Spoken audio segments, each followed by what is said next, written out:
Bismillahirrahmanirrahim. Assalamualaikum warahmatullahi wabarakatuh. Buya, pertanyaan Buya.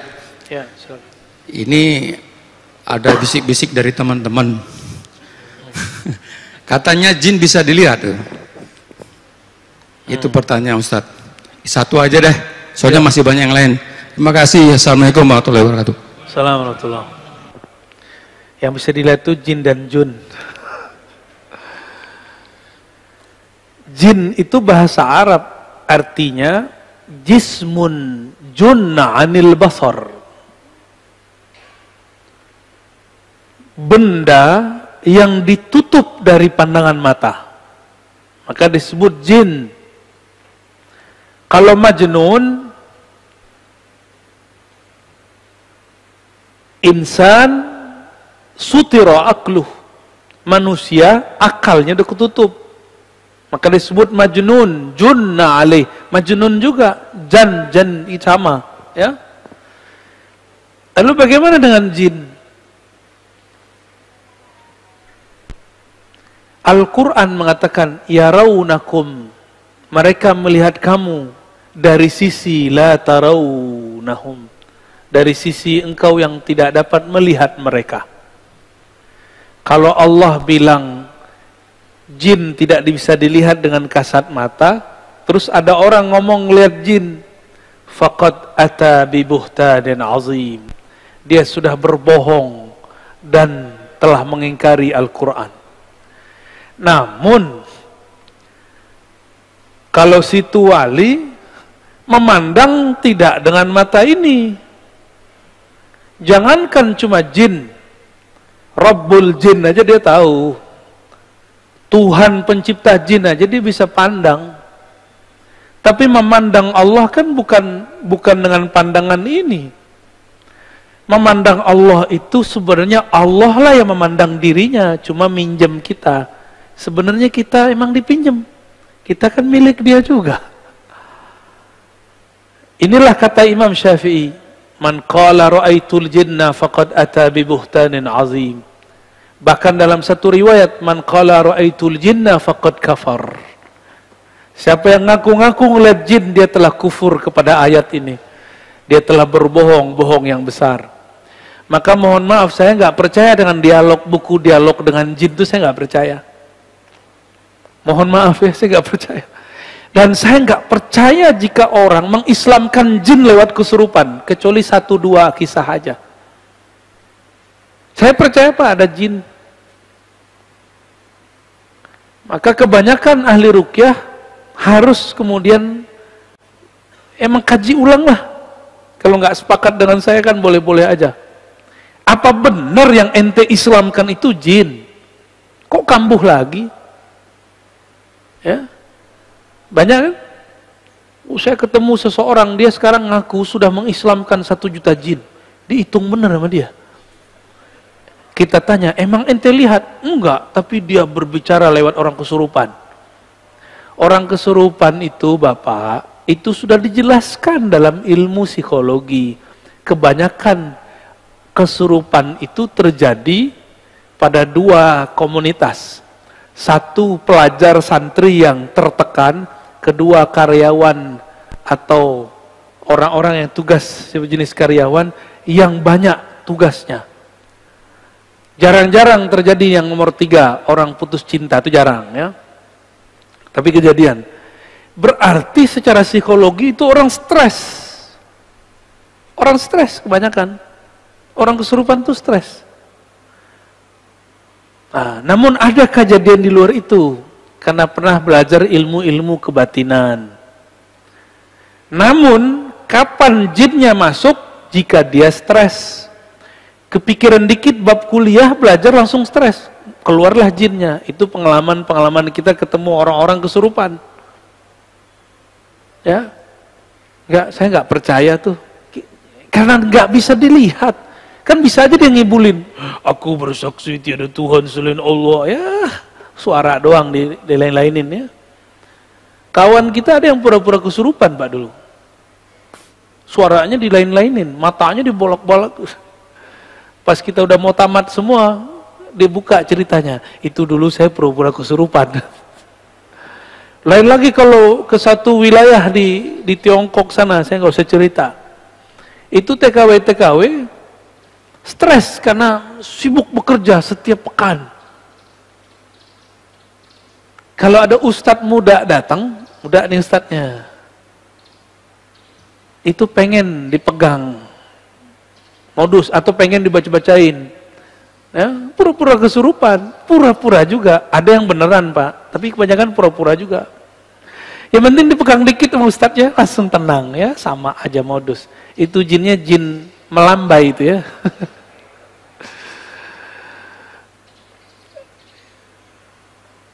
Aneh, kita ini diberi akal yang sehat oleh Allah Subhanahu wa taala, kok malah demennya sama yang begitu-gitu, ya. Pengen lihat jin, Pak? Mau lihat jin? Serius? Beneran? Antum gak puas jadi manusia? Nabi Syis itu tugas risalahnya memagari pandangan manusia dari jin. Dulu sebelum Nabi Syis, Nabi Adam sama setan itu kayak gini Pak, ngelihat. Jadi kalau Bapak ini markir, dia markir juga. Lagi jalan, tiba-tiba ada yang tongkar terus, tuar. Itu zaman Nabi Adam dulu, Nabi Adam, Habil, kemudian 400 tahun beliau di dunia, lahirlah Syis, anak beliau. Nabi Syis dapat sir dari Nabi Adam, ilmu asma. Salah satu ilmu asma itu memagari manusia dari jin. Maka Bapak nggak lihat kan di samping Bapak ada jin? Ada Pak, di samping Bapak jin. Ada. Tapi lebih banyak malaikatnya. Di rumah Bapak banyak jin kok. Itu kan terjadi horor kalau saya ceritain. Ya.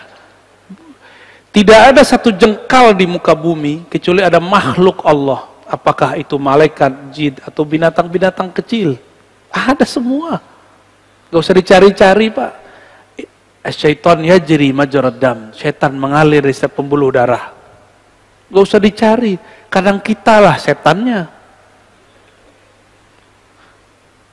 Bapak ini gak perlu melihat jin untuk ketemu setan. Ngelihat manusia bisa, ketemu setan bisa. Ya, gitu ya. Tolong jangan minta-minta ketemu jin. Nyesek nanti. Toko bidzalika satrun nas. Bapak nggak kuat, Pak. Jin itu hobinya tengkar karena sifat anasirnya anasir api. Maka jin itu nggak akan mati kalau nggak tengkar dengan jin yang lebih sakti atau dibakar oleh manusia sakti. Jadi manusia bisa bakar jin, Pak. Bisa membunuh jin. Wali kualitasnya atau orang yang punya aurat ya. Gimana Basit? Cukup? Satu lagi? Satu lagi lah ya. Siapa? Pilihlah. Ya, urusan itu. Assalamualaikum warahmatullahi wabarakatuh. Ustaz, mohon maaf. Mana yang nanya siapa nih? Kalau Oke, ya. Ya. Ya, nama saya Abdul Qadir dari Samarinda Ustadz, yang memang saya sering juga salat di sini. Kalau kita melihat yang saya petik itu bahwa memang dunia ini penuh dengan gaib. Wa huwallahu bis samawati wa fil ardi ya'lamu sirrakum wa jahrakum wa ya'lamu ma taksibun. Di dalam juga salah satu dikatakan bahwa ad-dunya ilmun la yakrauha illa alim. Nah ini mungkin sinkronisasi dengan zikir tadi. Ada zikir yang pernah saya juga belajar dengan salah seorang yang mungkin lebih alim dari saya, yang mengatakan begini, zikir itu ada 3. Pertama itu la ilaha illallah, terserah kamu berapa saja, dikala mana saja kamu katakan itu boleh. Bahwa setelah itu la ilaha illallah baru hu baru ah. Apakah ini kira-kira dibenarkan Ustadz? Mohon pencerahan. Terima kasih. Assalamualaikum warahmatullahi wabarakatuh. Nah, inilah nastapanya punya guru nggak langsung nanya ke guru ya, nanyanya ke saya. Saya ini akhirnya nambal-nambal ban yang soak jadinya ya. Zikir la ilaha illallah tertulis, zikir hu Allah ada di Quran. Qul huwallahu ahad, huwallahu allazi la ilaha illahu. Ya, Allahu la ilaha illahu, ada semua. Hu Allah itu zikirnya masyru', disyariatkan, dibolehkan. Bagaimana zikir ah? Ah itu bukan bacanya Pak. Nanti kalau yang bacanya agak genit dikit bahaya itu. Ah itu bunyi dari nafas. Ah ih. Itu di kitab karena susah membunyiin. Nafas bunyinya gimana? Ditulisnya hamzah, alif, sama ha. Nafas naik. Itu ya, kalau dibunyiin. Gitu. Maka di Thariqat Burhamiyah, di Suqiyah di Mesir, orang masih zikir, ada zikir begitu. Kayak kesurupan, Pak, tapi itu bukan kesurupan.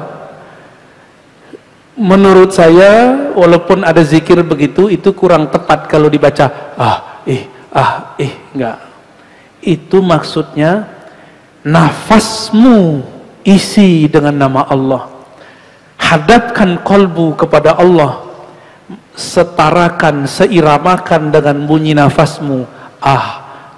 Sehingga itu memanggil Allah, itu memanggil Allah. Nafas naik, nafas turun, naik turun, naik turun. Ya. Kalau mana ambil hembusannya, kalau penghembusannya. Itu maksudnya, itu tertulis dalam kitab An-Nafahat Al-Ilahiyah karya Al-Qutub Al-Kabir Syekh Muhammad Ibn Abdul Karim Samman. Beliau punya murid di Indonesia dulu, namanya Syekh Abdul Somad Falembani. Beliau punya murid juga Syekh Muhammad Arsyad Al-Banjari. Cuma di kitab sanad kita melihat Syekh Muhammad Arsyad kemudian dilengkapi kesempurnaan ijazahnya lewat Syekh Abdul Somad Al-Falembani. Ya. Begitu juga di Betawi dulu juga ada ya. Dulu di Makassar ada. Bapak mungkin dulu nggak tahu Bapak Bugis atau mana? Bugis ya. Nah, mungkin orang Bugis dulu dapat juga tuh. Di kampung saya Sumatera Barat juga ada namanya Syekh Abdul Rahman Kumango, ngambil dari Madinah. Zikir tadi, zat nafas naik, nafas turun, nafas naik, nafas turun. Saya juga pernah belajar zikir itu ketika masih berumur, masih sangat belia. Tapi guru saya bilang, ini bukan namanya ini bunyi nafas yang sudah ada cinta kepada Allah Subhanahu wa ta'ala. Jadi jangan salah faham ya. Kalau nanti zikir dijadikan nama, itu setan yang masuk setan ketawa. Emang nama Allah. Itu filosofinya dari orang sakit, Pak. Orang sakit gimana? Itu benar gak? Dijelaskan oleh para imam kita. Itu adalah zikirnya orang sakit. Itu artinya ya Allah yang maha penyembuh. Gitu ya. Jadi orang kalau begitu lagi sakit jangan dilarang. Dia sedang melepaskan berat sakitnya. Jangan bilang kamu jangan begitu, bikin cemas aku. Biarin dia. Ya, itu cara zikirnya orang sakit. Demikian kira-kira udah 6:30. Di sini juga masih ada majelis lagi kajian sifat 20 di Simpruk Masjid Nurul Hidayah. Nurul Hidayah. Polis. Ya.